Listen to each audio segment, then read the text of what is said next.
Parents, you're probably exhausted with all the shopping for school supplies and uniforms and meal planning and checklists, and you know what I'm talking about. It's stressful. Joining us this morning is the author of The Anger Myth.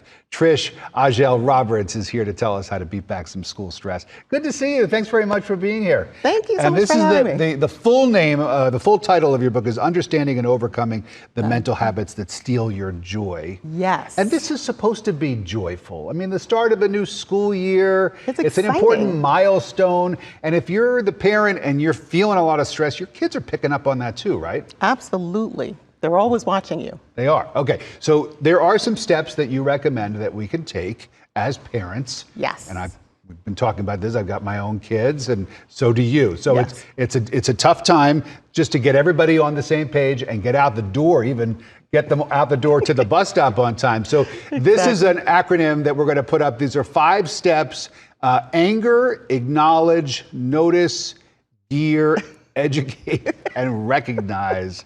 So let's go through them one at a time. Acknowledge the fact that there is a little bit of anger and stress, but it's a lot to do this. Yeah, so the example I was thinking of is, suppose you're shopping for school clothes. You might get to the store and realize, oh my gosh, this is so much more expensive than I thought. Yeah. What's the first thing you do?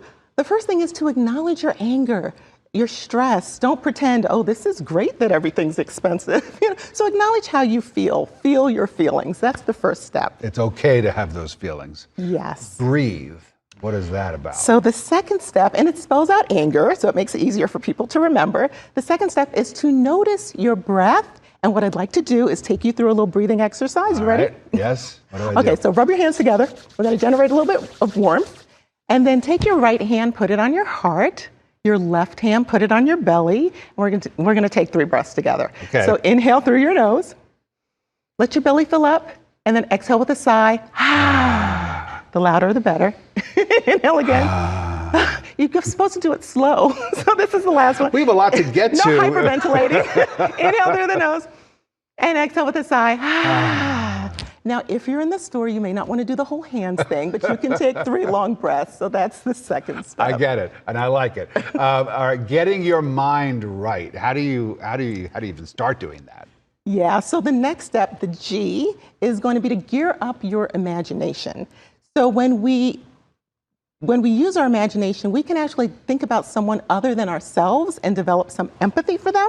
So say you're in that store situation again, you may think about the shop owner, you may think about other parents who maybe have more kids and less resources, right? So just shifting your focus away from yourself helps you move along the process. All right, I like it. The next step is to educate yourself. About what? Yes. So the educate yourself step is you have to figure out a plan, right? We can't just be having tantrums in the store. That's right. So maybe you can, maybe instead of buying 3 uniforms, you buy 2 uniforms. Maybe you find a coupon or a discount. Maybe you can find local resources in your neighborhood. So you have to find out what your options are so that you can make a decision from there on how to move forward. And then when you drop your kid off at the bus and he gets on the bus and waves goodbye, you can acknowledge your success.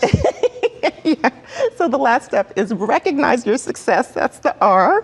And yes, you haven't embarrassed yourself or your kids, right? So you had a good morning. And that's the final step in the process. Well, there is a lot more information in this book by Trish, The Anger Myth. Check it out, Trish Roberts. I highly recommend it. Thank you so much for coming in. We're going to post this interview on AtlantaNewsFirst.com, and you can check it out there. And we can all do some breathing exercises live.